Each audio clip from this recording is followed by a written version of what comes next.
Hey, Rainstorm, what's up? Is a culture detective here investigating your favorite TV shows. And today I am going to be doing a review on Squid Game Season 3.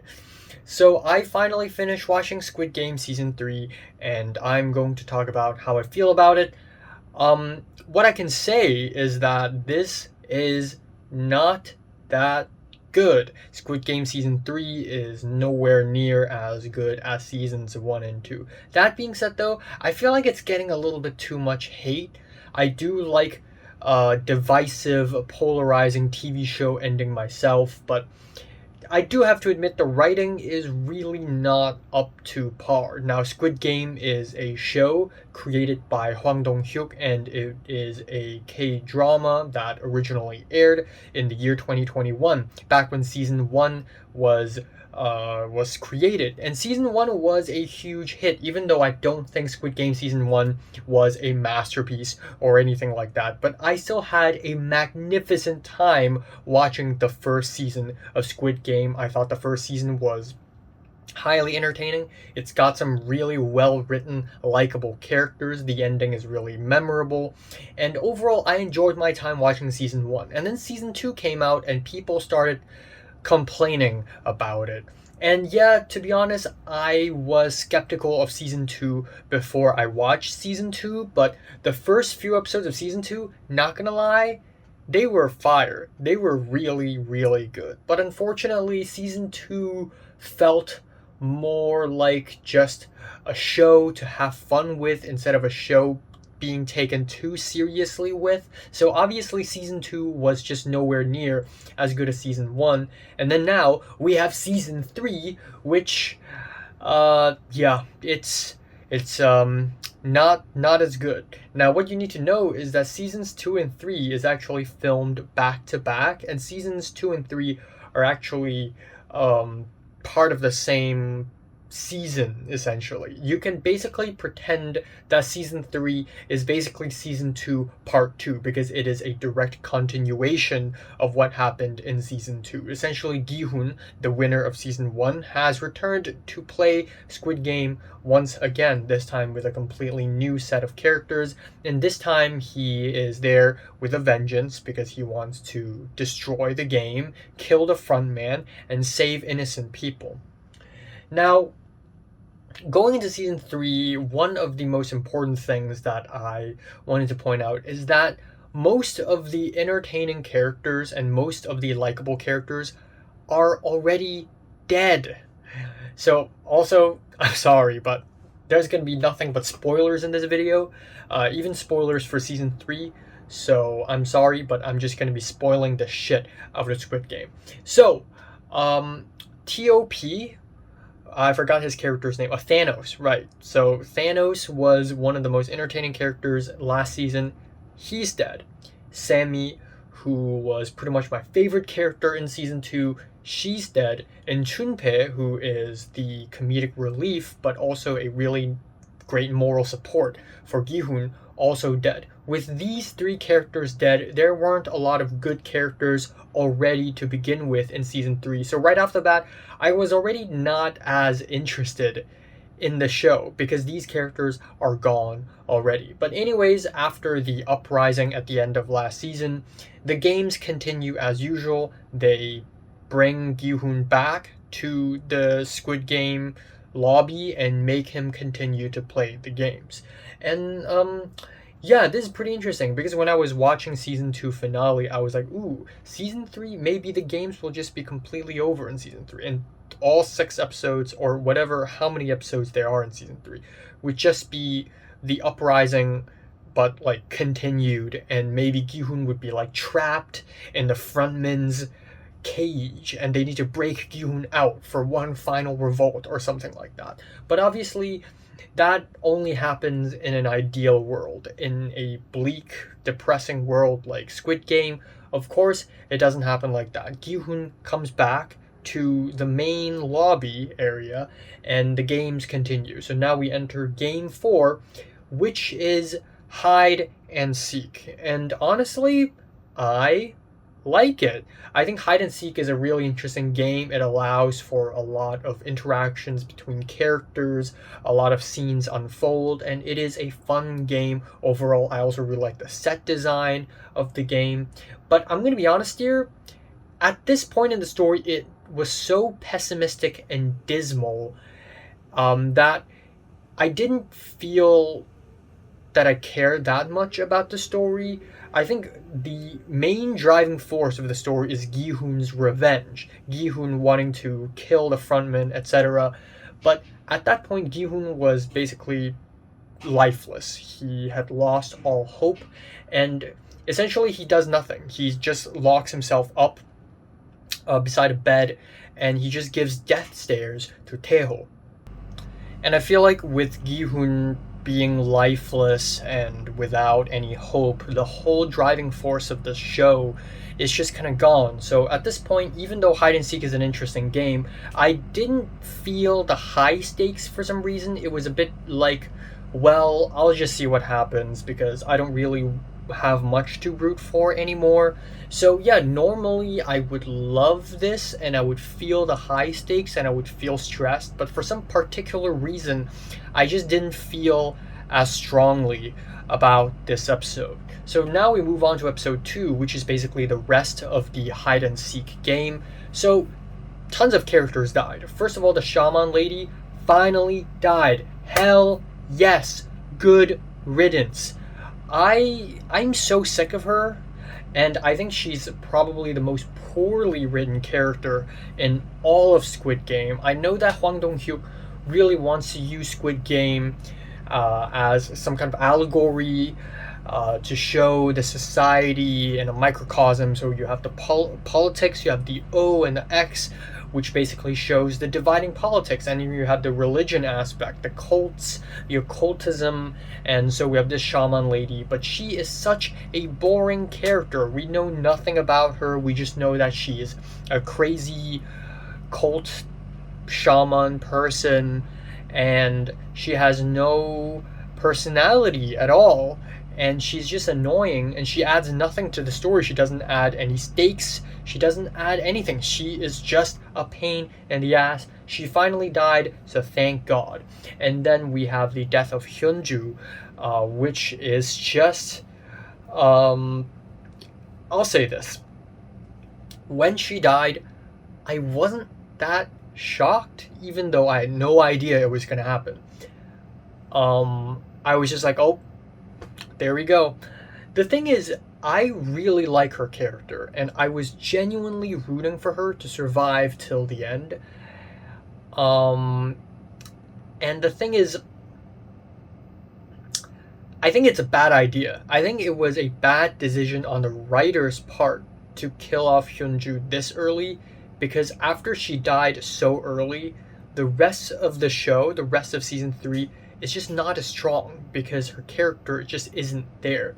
But on top of that, I think the death scene itself wasn't that shocking for me, mainly because it just kind of happened out of nowhere. If there were more of a build up to her death, maybe if her death was for a sacrifice, maybe that would be more impactful for me. I just feel like she just got backstabbed out of nowhere because she was at the wrong place at the wrong time. Like, she could have left the room earlier or something. So I don't know, it just didn't impact me that much. The next big death scene is Yeon-sik getting killed by his mom. Again, very tragic, but I don't know why, but for some reason when I was watching this episode, I just didn't feel as emotionally broken by that or anything like that. Maybe it's just that the whole game, the whole hide and seek sequence itself, I just wasn't really that invested. I feel like at this point in the story for Dong-Hyuk, it was more of a matter of figuring out who kills who. Oh, the shy guy takes a drug and he starts hallucinating and he kills this person, and then Yeon-sik gets killed by his mom.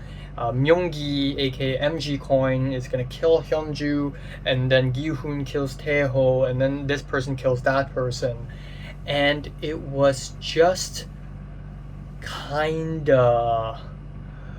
I don't know, it just felt like Dong-Hyuk was screenwriting for the sake of getting rid of characters and not really advancing the plot as the priority of the writing, if you know what I mean.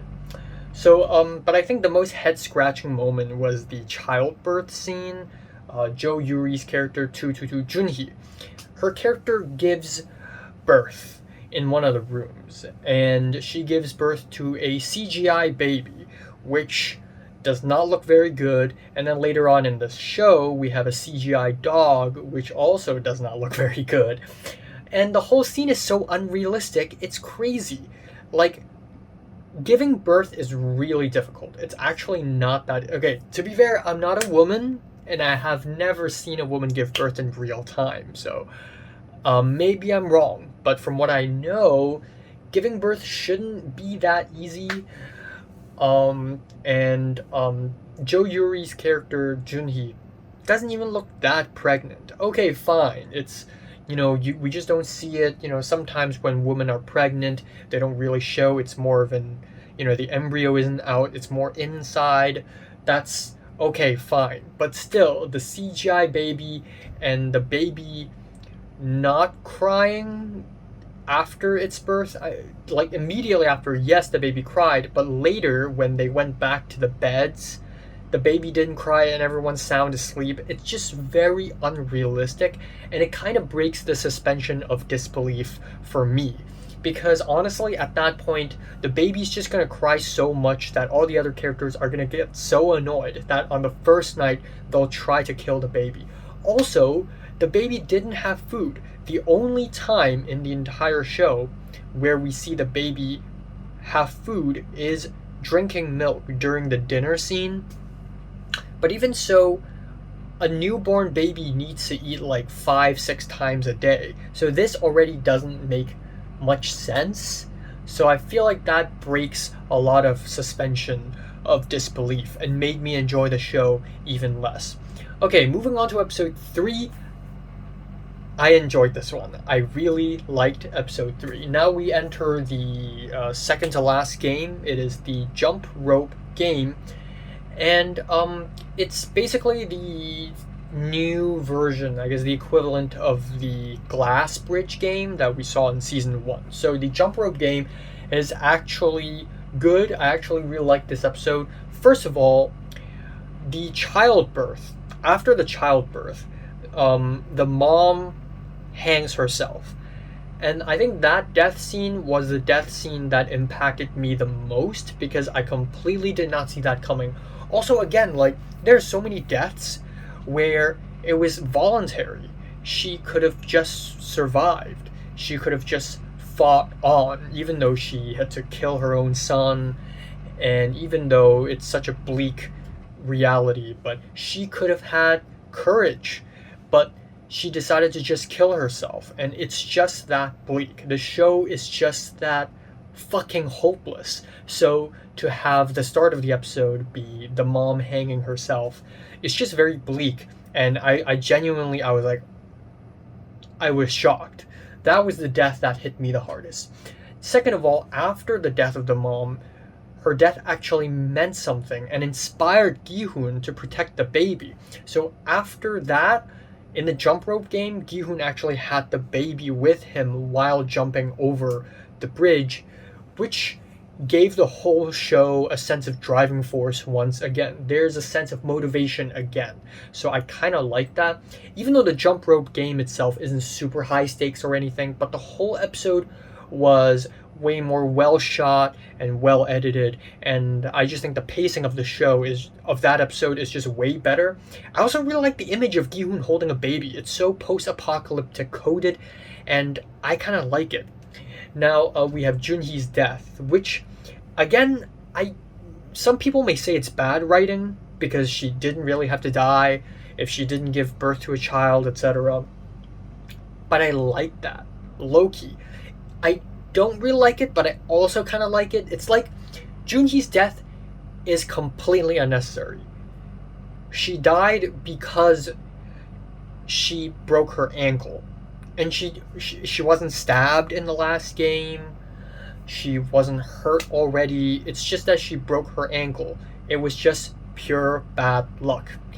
And I like that. It is so bleak because she died because of bad luck, essentially.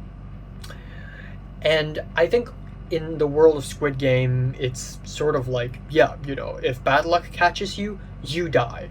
And that's how brutal it is. It's not like she has plot armor or anything like that because she is a good guy. She's a good person. So that's that. I think the only major cons I have for this episode is that the drugs are portrayed really, really poorly. I get that Namgyu's character going through withdrawal symptoms kind of makes sense because he's been taking drugs for a longer period of time. But the shy guy taking drugs and then starting to hallucinate just from taking 2 pills is ridiculous. I don't think drugs work like that, even very strong drugs. I feel like if you try strong drugs the first and the second time, you usually don't hallucinate that much. And I think the even bigger misportrayal of drug use in Squid Game is that just after taking 2 pills, the shy guy starts going through withdrawal symptoms, which, again, I don't think that's how drug use works. You don't go through withdrawal symptoms just after taking drugs twice. So I think it's just such an unrealistic portrayal of drugs. Very unrealistic portrayal of childbirth, really unrealistic portrayal of drug use. Okay, moving on, episode 4, the VIPs arrive. And damn, they are absolutely cringe. It's like the writers learned nothing from season 1. Everyone hated the VIPs in season 1, and they bring them back tenfold. This time the VIPs have more dialogue, they do much more, and their dialogue absolutely sucks ass. Their English is terrible. And I'd rather they go the completely other way, and that is make the VIPs as ridiculously evil and as stupid and as campy as possible. Bad dialogue is okay if it's campy. If it's not campy, if it's trying to be realistic, then it just doesn't work quite the same. And I feel like that's a major issue for the freaking VIPs. Next up, Detective Hwang Jun-ho. Holy shit, he is stupid. He lost 50 IQ in this season. He is so stupid. Wow. So he had no idea Captain Park was the mole, secretly working for the Squid Game people. And the person who actually caught on to that was actually the sidekick character, the comedic relief. So he didn't get onto the boat and he survived. He didn't get killed by Captain Park. But by the time the sidekick found out about Captain Park, it was already too late, because literally when the side guy was at the police station yelling at Hwang Jun-ho, Captain Park is the mole! Captain Park is the mole! He works for the Squid Game! By the time that happened, Captain Park was already holding an automatic weapon, shooting other people. So literally the whole side quest of trying to find Captain Park's connection to Squid Game, the whole thing is just pointless anyways. If the side guy never went out to search for Captain Park's house, to break into his house and kill his dog, etc., it wouldn't have changed a thing, right? It wouldn't have changed a thing. So I feel like the whole Detective Hwang on looking for the island on a boat thing, he already spent the whole last season searching around on a boat. And even in season 3, he's still on a freaking boat, and he's still stupid, and he's just completely dumbed down from season 1. Finally, the frontman's moral ambiguity. The last scene of episode 4 shows the frontman giving Gi-Hun a knife, saying, hey, if you want to survive, if you want to win this game, kill the other people, slit their throats. And again, this is good and bad. I like that Hwang Dong-Hyuk is giving frontman a bit of moral ambiguity, but B, I also don't like that. I wish the frontman is just absolutely evil and has no depth whatsoever. If the show is so unrealistic and campy, might as well make it as unrealistic and as campy as possible. Instead of, moral ambiguity, maybe not. Okay, anyways, episode 5. So Gi-Hun got the knife and he couldn't do it. He couldn't kill the other players, which again brings the question of he literally killed Taeho with his bare hands. But why is it so difficult for him to kill other people? And yes, you could argue that when he killed Taeho, he was in this crazy, angry, delusional state of mind. But literally, that was like 2 days ago in the story. So I think literally wouldn't make sense for Gi-Hun to go from a homicidal, angry person to a very loving, peaceful guy. I don't think this transition makes too much sense. And speaking of Taeho, his character is just assassinated. I was really hoping for him to at least have some kind of moral standard or go through some kind of redemption arc after last season, but no, he just becomes a scared, cowardly asshole in the hide and seek game. Just his character kind of went nowhere. I'm fine, again. It's like two sides of the same coin. I'm fine with Taeho's character being a cowardly asshole at the end, but at least give him some kind of development maybe. Okay, anyways, we have the final game of Squid Game, and that is a Squid Game in the sky, where we have 3 platforms in the sky, and all they have to do is to push 3 players off in order to win.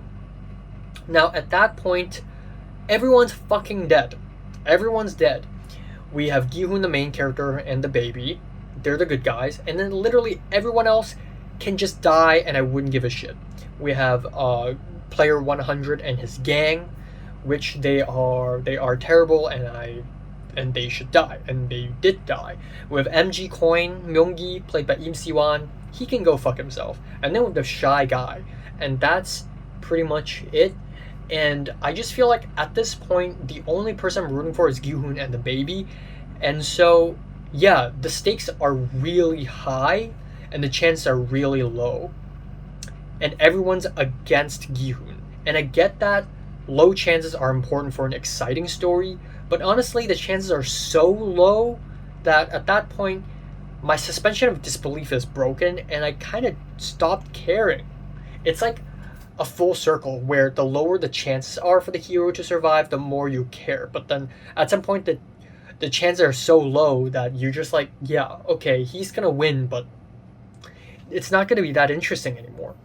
Now, on top of that, we have the North Korean defector Noel, who basically has 0 chance. At that point, she's already heavily injured. She somehow successfully smuggled a guy out of the island, which is really impressive, but she decided to return to the island.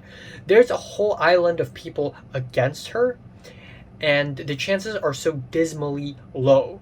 It's so bleak at that point that it's not even like Hwang Dong-Hyuk is dangling keys in front of us and saying, hey, there's still a little hope, there's a little hope. There's no hope, there's no keys. The keys are in the gutter. So how am I supposed to continue to be invested in the story when the story is already so depressing? It's difficult, it's exhausting, right? But anyways, Myung-gi's character, again, another character assassination moment. I wouldn't say character assassination. I would say anti-development. I would say Myung-gi starting off in season 2, he's a bad person, he's greedy, he loves money, but hey, he has a redemption arc going. But no, he was not redeemed. At the end, he even wanted to kill the baby. Which moves on to episode 6. Everyone there was in support of killing the baby, which is fucking insane. I know Squid Game is supposed to be dark, but these players, they're not psychopaths. They are idiots. They spend all their money. They're dumb people. They're not psychopaths. So for them to want to kill the baby is really just unrealistically dark, I would say. And then Gi-Hun's sacrifice. So Gi-Hun dies, and unfortunately I was kind of spoiled that. I didn't know Gi-Hun was going to die, but I saw somewhere that the ending's super sad, and I can tell, okay, so I guess the main character dies. He dies, he sacrifices himself. I'm not opposed to his character dying, but his death just feels kind of unearned, considering that pressing the button would just be a smarter alternative. So essentially we have the final platform. It was Gi-Hun, Myung-gi, and the baby, and one person needs to die. for Gi-Hun and the baby to survive. And of course, no brainer, that person has to be Myung-gi. So Myung-gi dies, but the game hasn't started because they haven't pressed the fucking button. But again, Gi-Hun's sacrifice is heroic, and it's a beautiful statement on humanity and hope.